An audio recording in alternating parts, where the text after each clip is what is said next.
right at 12 o'clock. We're here to discuss Core Spaces Uptown Plan Unit Development. I'm going to first start it off with Andrew or Andy. Do you mind giving us an update since the last time we spoke with any updates on the proposed project? Can you hear us?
All right.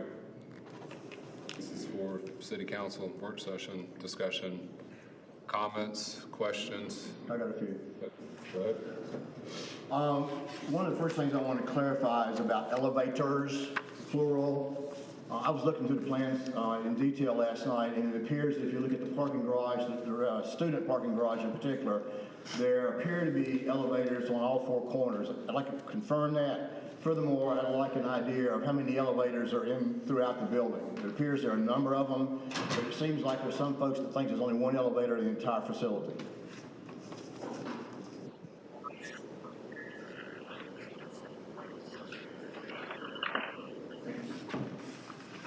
Yes. I know that.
Is there a need for an elevator on the retail parking?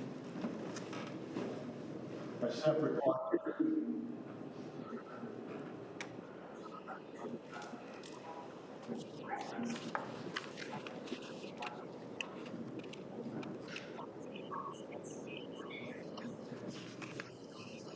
Okay, so it's a single story.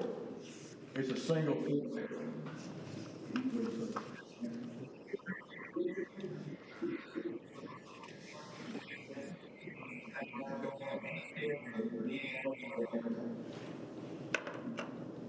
Or change or any deals, right? So it's at the same level.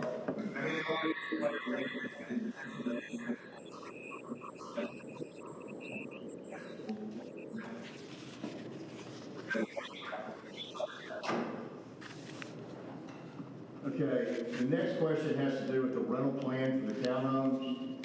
I don't even know whether you've settled on that or not. I mean, I understand that the townhomes are not what I call student purpose built, you know, bedroom, bathroom, et cetera. They're like 3-2s, more of a traditional apartment. Would you consider, or have you considered renting those in a way in which the rentor has to stand on his own from a credit perspective? In other words, the renter has to be able to present a credit report that would justify you renting to that particular person.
Y'all are stepping on each other. I wish you would look at that, because I think there are some other situations around here where that is actually being done. But anyway, that's something I wish you would consider. The other thing is, I'd like for us to resolve the 1 acre part of the park that you retain the ownership, whether that be in the form of a long-term or perpetual lease, not lease, perpetual easement, and or some form of a long-term lease. Can you discuss that?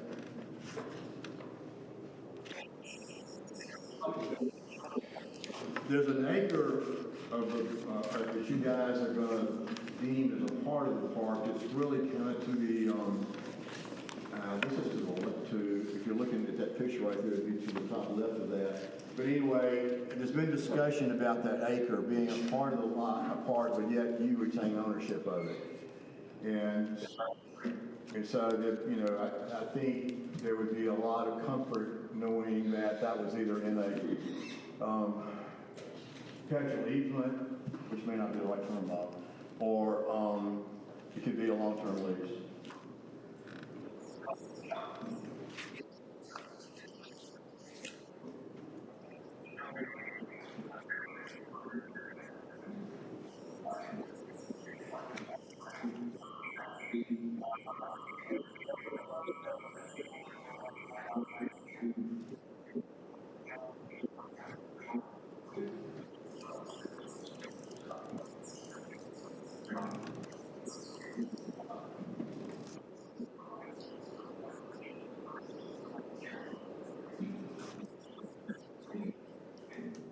Does that answer the question, Rob?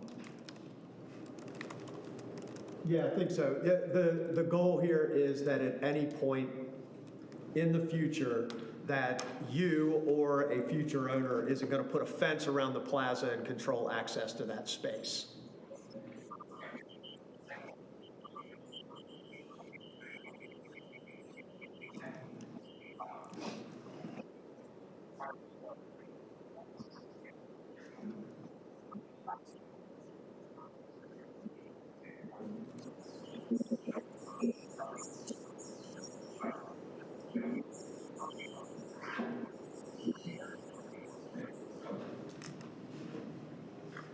This is an ask. Currently, the plans call for 8,500 square feet of retail. Considering the size and scope of this project, and also considering the total percent of allocated beds via the Uptown or the Clemson Next designation there, would you consider expanding, or will you expand your retail to say from 8,500 to 10,000 square feet?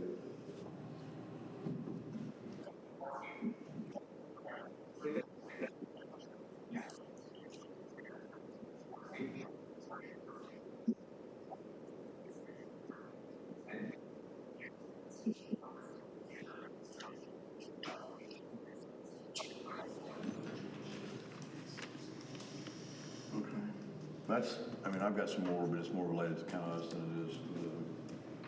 We'll just go around. Other questions, comments? One at a time. Seriously. You may want to ask, but the attorney can speak to the legal question about the self-qualifying requirements.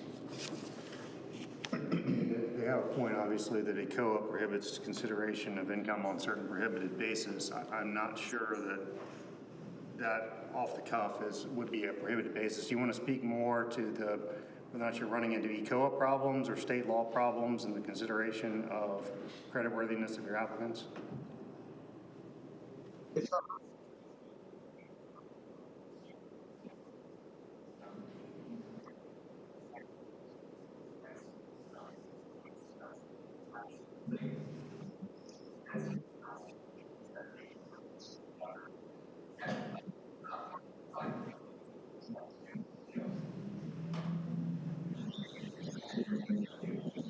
You're going to guarantee.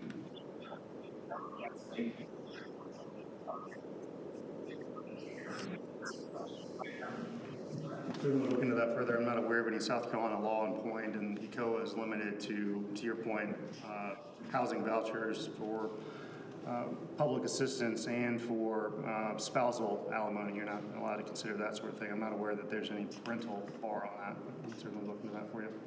My only thought on that, honestly, was that, I mean, I think the fact that there are 23 townhomes, I like that number. I mean, I wish it were more, but I mean, I like 23 townhomes.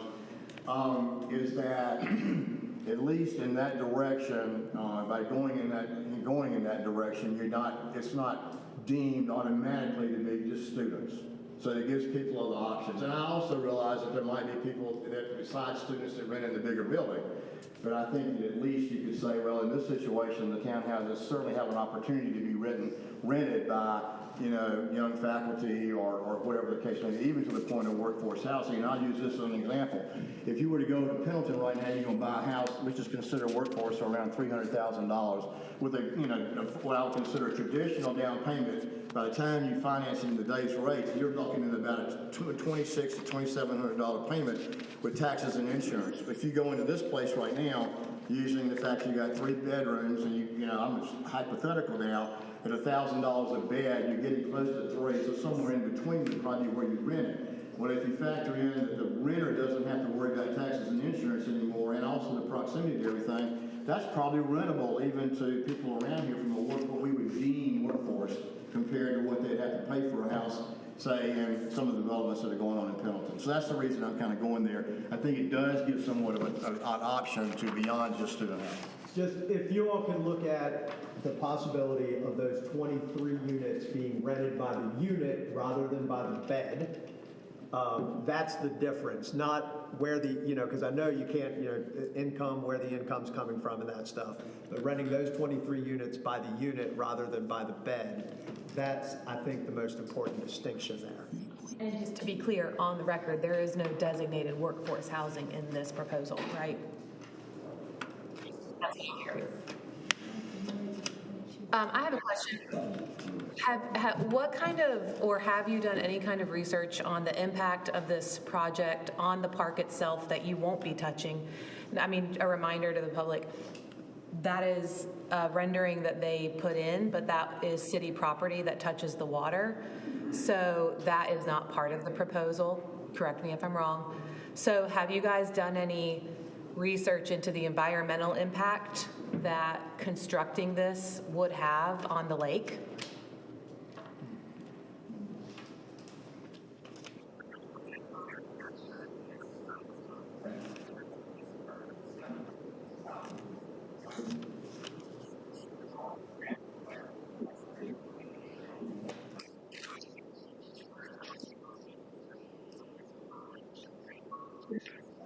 I would think so, please. I'd like to go to John's point. I have a question. So on the Planning Commission meeting presentation on page 2, it's not a 1 acre easement. It actually says a .22 acre easement area. Is that the same as the acre that we were discussing earlier? On page 2 of the Planning Commission meeting presentation, it says 9 parcels totaling 5.39 acres and an additional .22 acre easement area. So That's an access for the site, right? Like, that's not the acre that the easement for the park. Is that correct?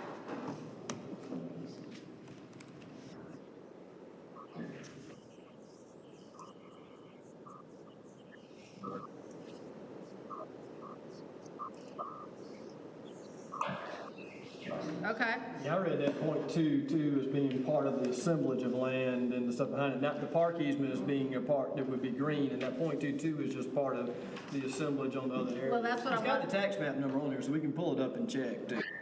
That's what I wanted to clarify.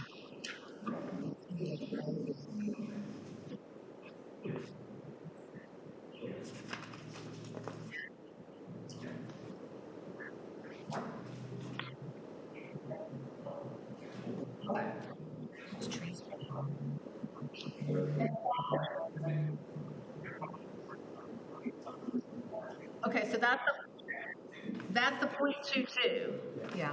Okay. Okay.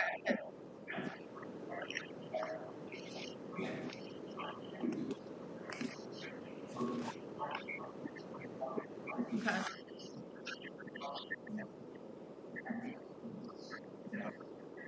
Okay, thank you. I've got one more. the other thing to consider with the park and the expansion of the park, by limiting Kiwi Trail, the road itself, to emergency access vehicles, and then a large part of Abernathy Park in front of here is a parking lot now, which it wouldn't be. So one of the things that some of this does in the expansion of the park is that you look at that parking lot that is not active use right now, the road space plus the plaza being added. This project does add significantly to the size and the opportunities and things that can occur at Abernathy Park. You know, anytime we're dealing with the Corps, Lillian, you know, they're going to have some level of approval over that, but there's certainly, I think someone didn't, I can't remember who has talked, not from their team, but the Corps is pretty amenable to these types of park projects right now and improvements. And again, by improving the site, we can improve any environmental impacts that are currently happening, and we'll be required to mitigate those. So as part of the project. You kind of took the words out of my mouth right there, like, because to me, Kiwi Trail, if we take the easement on the 1+ acres there, you want a seamless pedestrian thing. So I almost envision that becoming pavers with grass through them, so you do have emergency access on each end, city-controlled bollards with kind of the roundabouts we've seen in some images, and then that parking lot goes away, and you kind of, that's the way I would envision that. It's kind of, I feel like that's what you're talking about.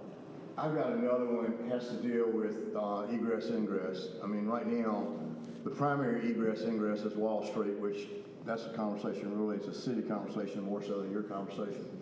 But is there any way that the road out to, or a way out to Kiwi Trail, the way it is right now, through the parking garage, et cetera, to me is clunky. Is there any way that that can be made better? Because I think that, I mean, while I don't think we're going to see everybody dumping out on Kiwi Trail, I think that getting there now, get outside of the retail parking lot is, from the student parking lot, is really kind of sort of clunky. And I didn't know if they're, from a design perspective, if that's something you guys can look at and maybe come up with a better plan. And I mean, in a way, the way that road is positioned right now, there's no other way out either. Even though the property is not in play right now, there's no other way out to College other than Wall Street and or coming down the Kiowa Trail. And I know this may be a question that hasn't been asked yet, something you hadn't thought about, but I mean, that's something that I'd love to see it done better.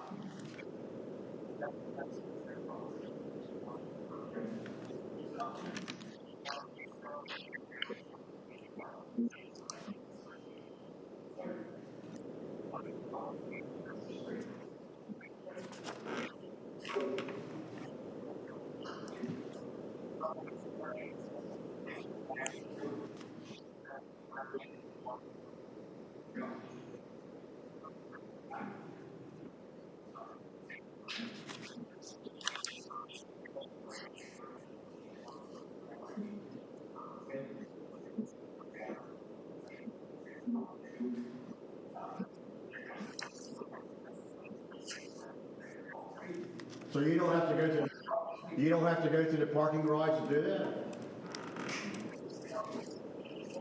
Yeah, I get that one. It's a straight shot, John. It's like going through a tunnel. Yeah, it's a tunnel. Think about like going through a tunnel. You don't have to. I get that part of it, but I'm talking about once you clear the retail lot, is where, to go straight up to Wall Street, what does that look like? Is that a tunnel? No, it's a.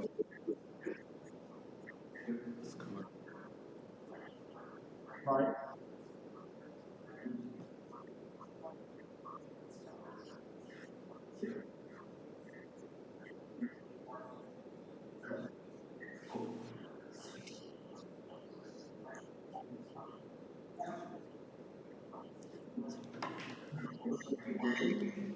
But when you dump out, where are you?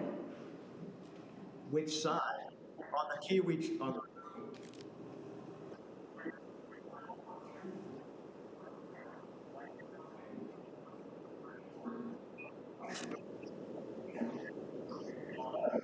Okay. I didn't know that was that way.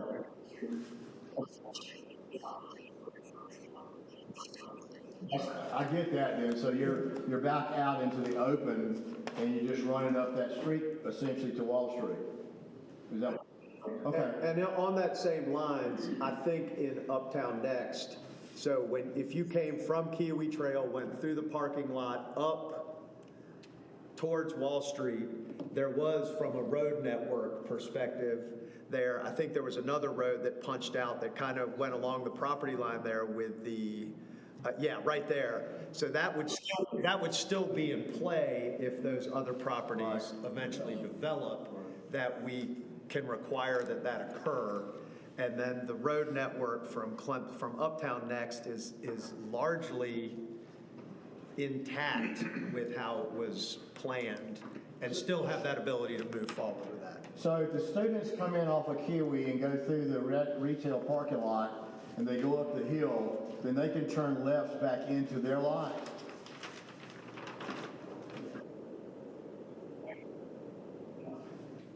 Okay.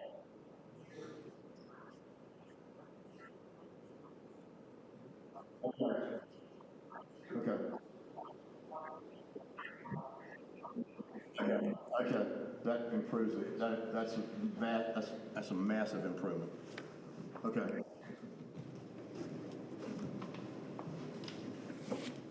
Can you go back to that other drawing real quick, please? That one, yeah. How close does that?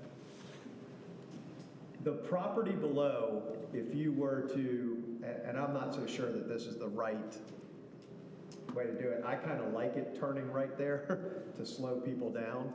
But the property below, that's core property across that creek, that there would have to be a bridge. If you went straight through the parking deck from Kiowee Trail up to Wall Street.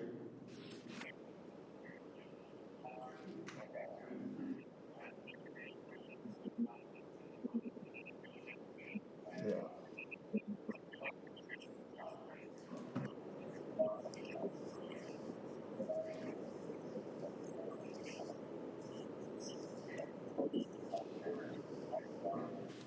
I think one of the things,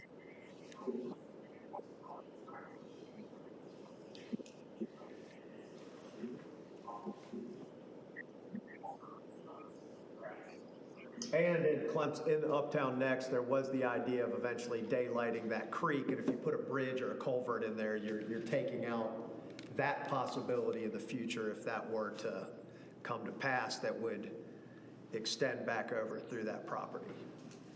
this might be a strange question, but on the student parking, I don't know how many decks that is, but if you look at the picture we're looking at right now on that left-hand side there, is that a closed wall, or is that going to be a wall that's open that allows light to come in?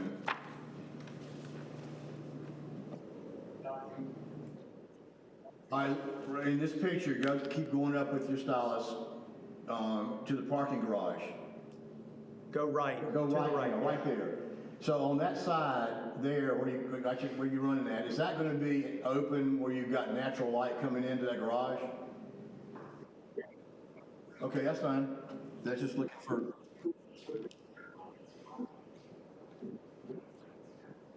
I mean, but it is allowing natural light to come in there so that the garage is just not dark all the time.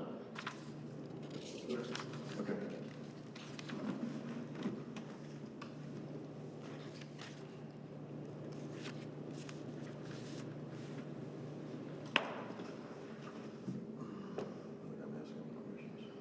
Other comments, concerns, questions? I'll ask one. What % of the building is going to be brick?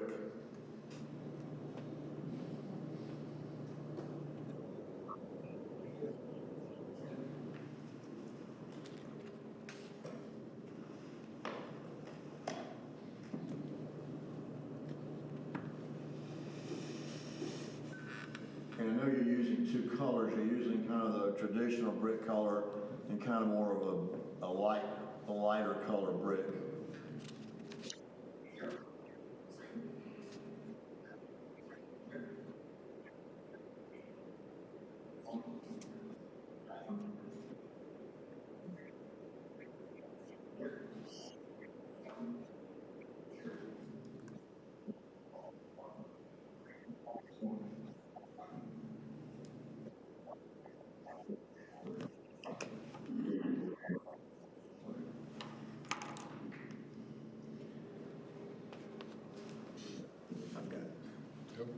So one more ask, that so this has some unity of design, I would like you all to consider, and obviously with staff can talk this through, but and if we can make it work, because I know private sector, you're going to be able to move a little more quickly than we are typically, but I don't see why we couldn't make this work. That you all would, with public input and our input and that kind of thing through the same processes, have your designers design the park on the city side so that it is one unified design that fits together and works together. And then in an ideal world, if that design is done and ready to go, we can begin working on the park and all of those kind of things, simultaneously, so that we don't end up with a building and the park not being there for 2 or 3 years because we don't have our act together to do that. So by providing that design service as part of the project, I think could help us continue to move so that we have a complete project at the end of construction. Yeah,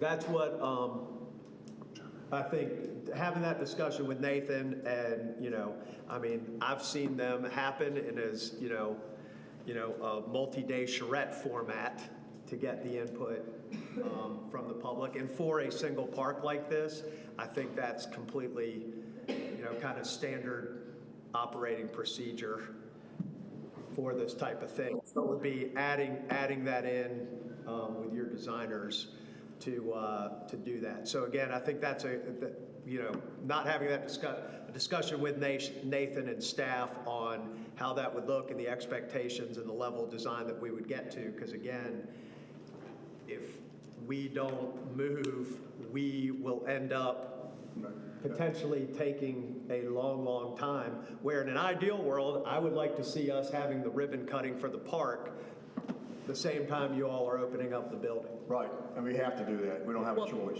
That's my question, because realistically, and that's my realistic perspective, and that's the question I wanted to ask, because I'm looking at the renderings, and I know we're asking these questions of the ask that they have, but with all of the other projects that we have also with our master park planning and the things that we're doing, I would love to see what this rendering looks like without that park, because the reality is, I'm glad you asked that question, but the reality is possibly, and I think that's why you're asking that question, Andrew, is what would be that time frame for us to really truly be able to do what we're talking about, especially since it's going to be the city who's responsible for that, as we're housing, we have the conversation about the student complex and students being housed there on this property. So realistically, how will we be able to do the things that we're talking about that would make this, we want to make this something that's unique and, bring people back to that part of town. But if we don't have that, and all it is a building where students reside, I'm just before. But if we're doing it one at a time, we're going to have a building with no park. So what's the realistic perspective or timeline where that can actually take place? And if, to your point, if we're not doing that simultaneously, then we're going to have buildings other than what we have right now. We have no choice. I know we don't have a choice, but realistically, because we have all these other things that we said we're moving forward on, so do we put those on the back burner now to focus on this? Then what do we say about all of those things? We still got the Green Crescent Trail that we're trying to work on. We still have Meadows Park. We have the skate park. We have all these things that we're doing. So how does that fit in that equation? So where does that priority come? Those are our funding. I mean, we've got I know they're funding in funding, place for those. but then I'm talking about implementation side. I know we have funding, but it takes people.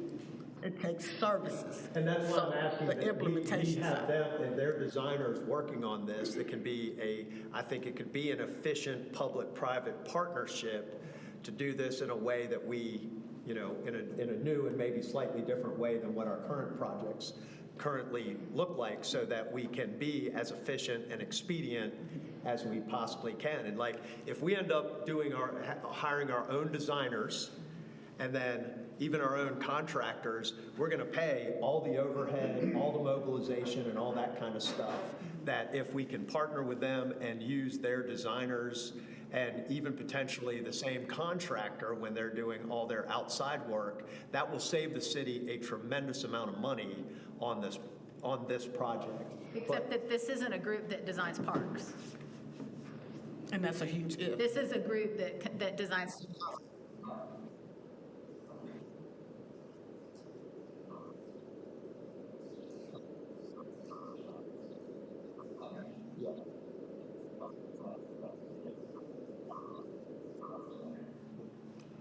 And again, it's one of those asks that we, everybody puts together teams when they're designing, and if y'all didn't have that expertise, that would be part of the ask, is you bring in a park designer onto your design team.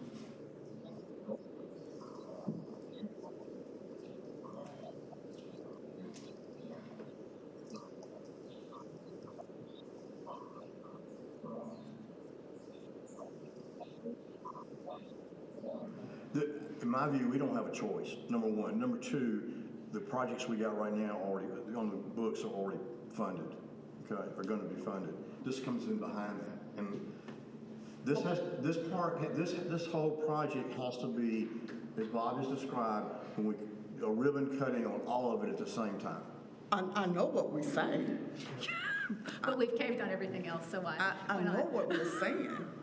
The question is, how do we implement that in the way that it actually does happen? We have to find a way. So that's, because you said that we don't have a choice, but we have to also be realistic too. Well, I mean, I understand that, but I don't see this as being monumental cost. I really don't. But anyway, go ahead. But your cost, but to your implementation side, I mean, you get the design, and then we go out and we bid whatever we have to for work like normal, then you fund it, and you fund it from a combination of recreational impact fees and from an additional 600,000 plus of revenue. From here, you peel out the components you need to help fund the building of the park. So you didn't, I mean, I guess I'm not totally following the question, because all the ingredients are there. It's just how we partition it during the process. But I mean, it's just like any other building project. I think it's more And the other ones concerning. are already funded, so it's not going to detract from those. I'm not saying about the And you funding. have I'm new saying, funding sources coming online for this one. I guess the question I'm having, my question is, will we be able to, because it's already difficult sometimes to hire and contract and get people to bid on things. And so will something else suffer while we're trying to focus on here, or will we be able to still meet the Well, needs? this has got, So that's what I'm what's the asking. build out on It's this? not about the funding. What's the build out on this? So So I'm trying to find out. you got approval here whenever soon, and you started. When do you see your ribbon cutting? That's what you're saying.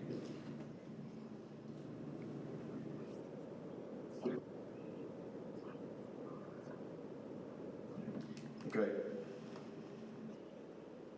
Some of you got over 3 years to build a park. And again, if we can build efficiency by using, if they have appropriate designers and even tag onto their contract, we will save money and have maybe the most efficient park project we've ever done as a city. Possibly simultaneously grading, things like that, just If they're willing to do that. if they're willing.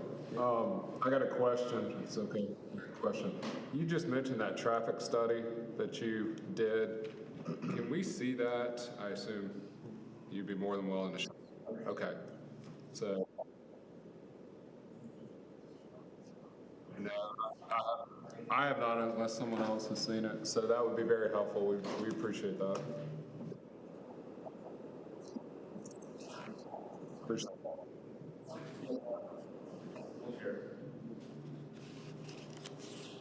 At least when it comes to staff and our ability to manage projects and the time it takes, primarily we spend our time on contract administration and reviewing pay applications, things of that nature.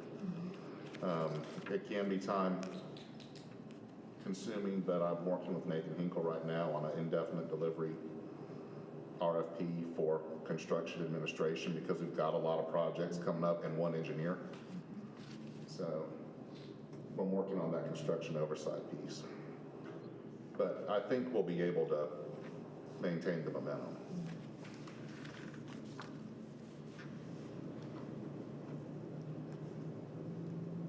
Other questions, comments?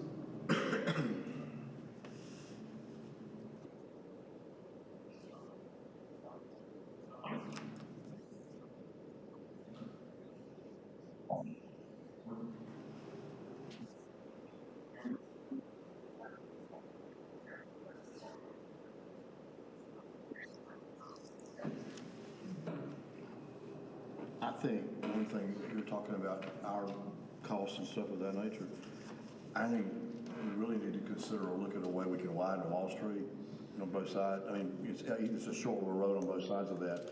But I think the pressure we're gonna put on Wall Street, I'd like to see if we couldn't figure out a way to widen that just a little bit. And also, I think we need to figure out a way to put sidewalks on there too, from a pedestrian safety perspective. I don't know what that's gonna entail. I mean, you know, from an easement, what easement's already there, and, you know, who you acquire that property from, whether it's gonna be Skins, or whether it's gonna be Dunkin' Donuts, or whether it's gonna be whatever that, Dollar Tree or whatever it is, or the bank. But I mean, enough just to make it a wider, since it is gonna be major egress, ingress into this facility with the sidewalk.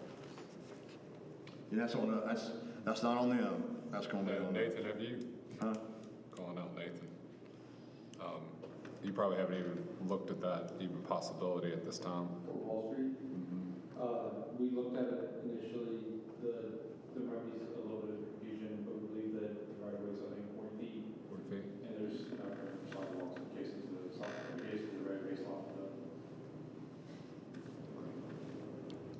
Thank you. a very high preliminary view. Yeah, well, I knew that. That's what I was saying, and I'm calling you out, sorry, but I knew that you may have done something. Wait, there's 40 feet and then what? 40 foot wide Right. for the right of way, so There's not. there should be enough. Oh, okay, okay. I'll tell you, you know, I think most of the residents of that building, you know, there's gonna be, you know, multiple ways if you're on foot there, and most of it's gonna come out of the bottom end of that building on a Kiwi Trail on foot. So for the time being, if the rest of the site eventually develops, that's all in the plans, that in the future, that'll be a requirement on those other properties that are surrounding. Well, I mean, I feel better knowing now that it's easy to get out on Kiwi Trail versus what I thought it wasn't. So that, I think, will help, but I still think Wall Street will be, particularly, I think Wall Street going out on College, they'll try to come out that way as well. Probably not so much on 123, because they can only turn in one direction on 123. I have two other questions. Well, it's not questions, maybe.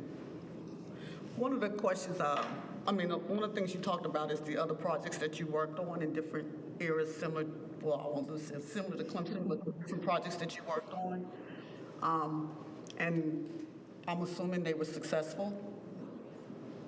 Would you be able to provide any information from those particular areas that talk about the project, the success, what it's brought to their community, what benefits and how it helped their residents, as well as the students there? That would be extremely helpful if that's something you can provide.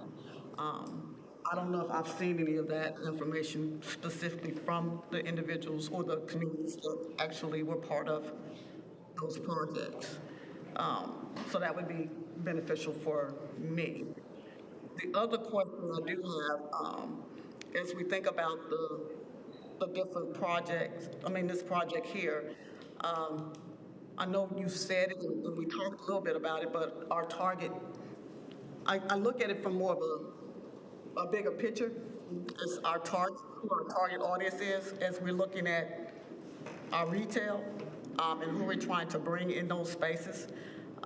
Because it's just one of those situations that if we're wanting this to be a place where we have retail space, we have parking for the public, that people will utilize it, and it's not just inundated with overflow parking for students, which it can turn into. What does that look like? I know I've asked this question again, and I'm gonna ask it again, Joe. The plan.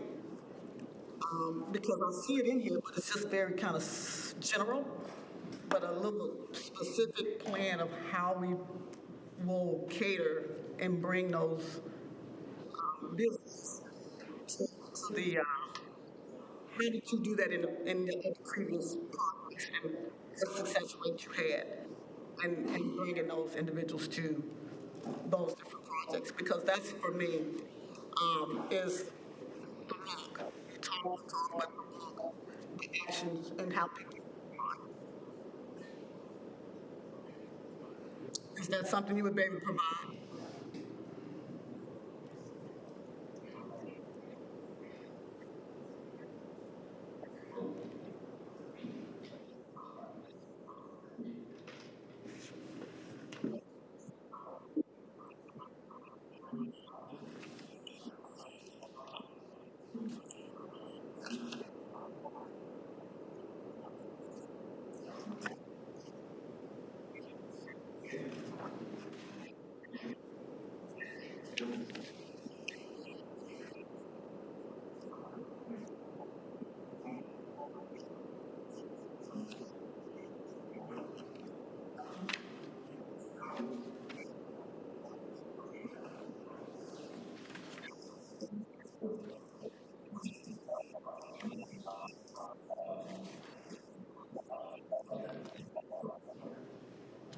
Local, non-local, I mean, make it more desirable for people to want to actually come to this area.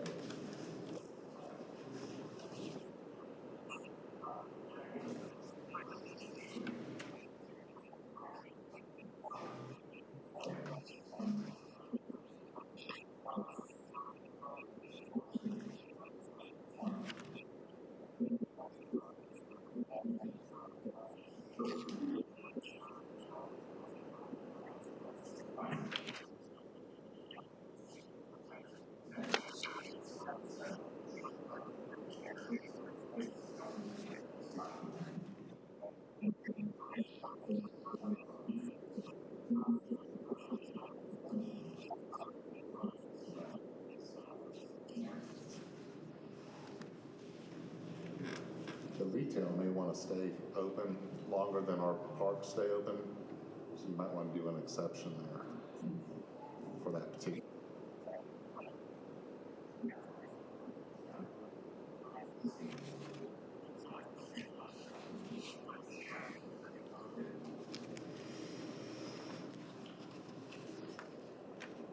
I thought they were offering subsidies to attract retail as well. You didn't say that, I don't think there, but, And that they've Joe- already allocated the restaurant. Yeah, Joe or Andy, do you want to recap again about how you're going to subsidize the rent to possibly bring in local tenants?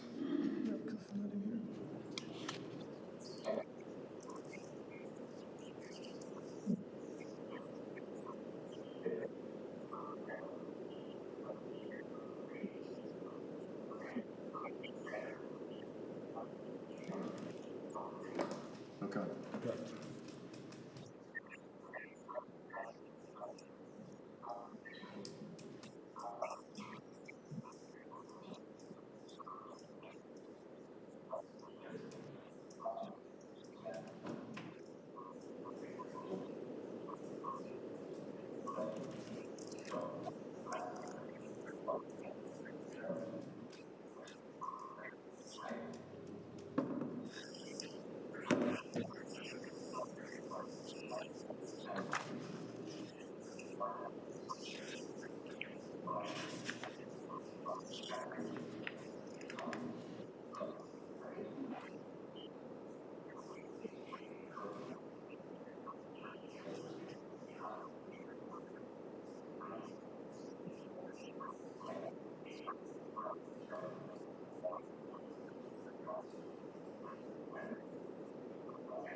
Well, what I've seen, I'll just chime in, what I've seen is really to attract certain restaurants, they have prorated the rent up front, like you're talking about, to get them in, but they're giving them a 5 or 10-year lease.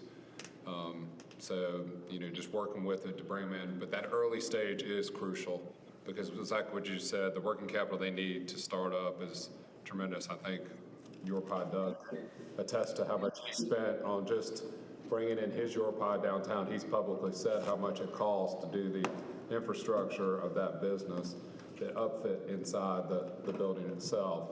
But now that he's there, you can see by the walk-in traffic he's been successful, so. But I don't,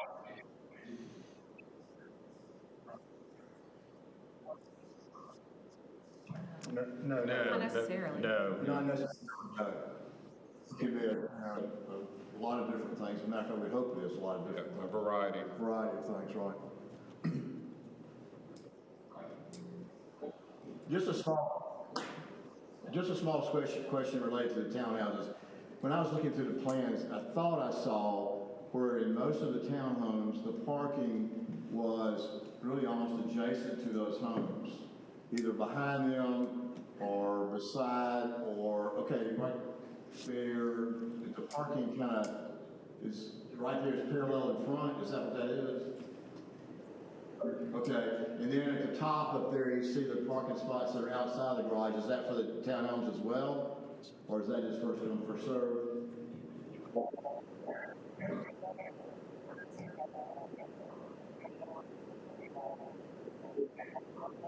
Okay. Right.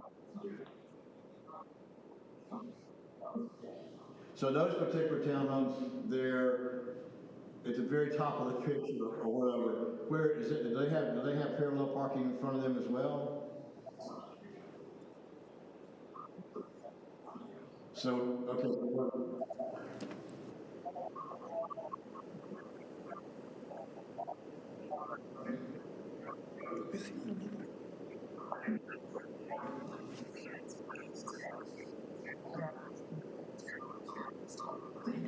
It seemed that one iteration that I saw with the townhomes there at the very top showed parking behind, like there was a small lot there behind that.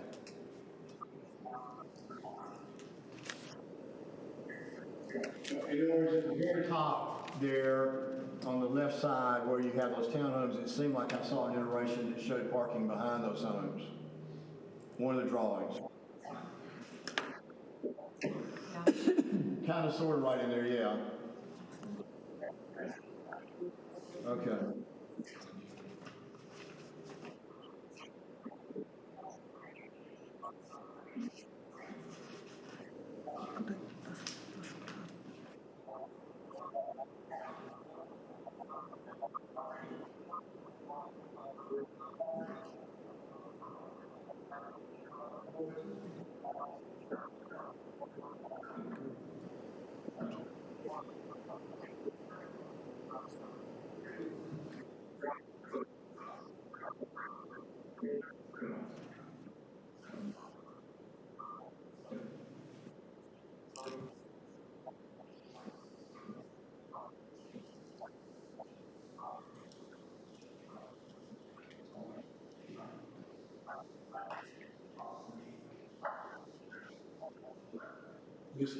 The slide in question, this was to be the deck that I guess the planning commission looked at, was number 39, and that showed the parking.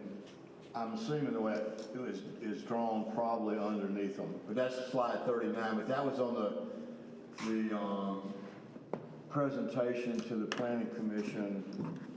I think it was the last one. But obviously, it's not that one. Okay. Yeah, I guess, yeah, right there.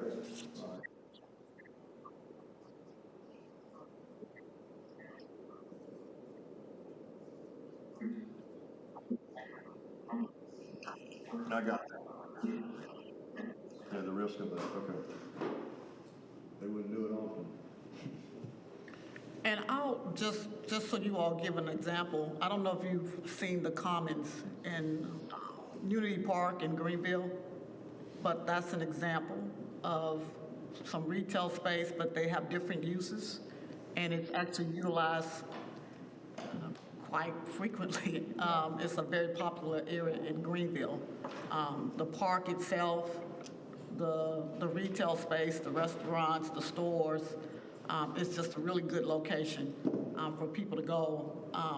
A lot of times we just drive there just ourselves just to relax and enjoy some of the amenities out there. And I think, what is it, 12,000 square feet? Yeah, and that It's building, 12,000 like, square the feet. retail, the main retail portion with like the restaurants and food is about 12,000 square feet, to give you some scale there. So that's what I would really like to see, a retail, you all have a retail concept that you all are recruiting through design on the way in. Because again, when you just leave the raw space like we saw in the first couple of our, buildings go up, that's when you're gonna, it's really, really hard. And Doug will tell you, even though it's successful now, it was a monumental task To get in there. and monumentally hard financially and everything else to get your pie up and running and working. So a retail concept, I think, is important. Optimus Hall in Charlotte, much bigger, but has both some retail shops and a bunch of different food options. Another the old dairy barn in Charlottesville. Would be, that kind of concept where, again, from a concept standpoint, I think that maybe makes it easier on you to subsidize by subsidizing the common space and then providing a little bit of subsidy, because the retailers need to have some skin in the game for upfit and that initial investment there. But again, I would love to see you with a concept and recruiting to that concept through this planning process, and as you are, again, scaling up and constructing this place that, I do not want to see another, hey, we got all these raw stalls, on the ground floor of a building. That's not going to be acceptable on our end.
Other comments, questions?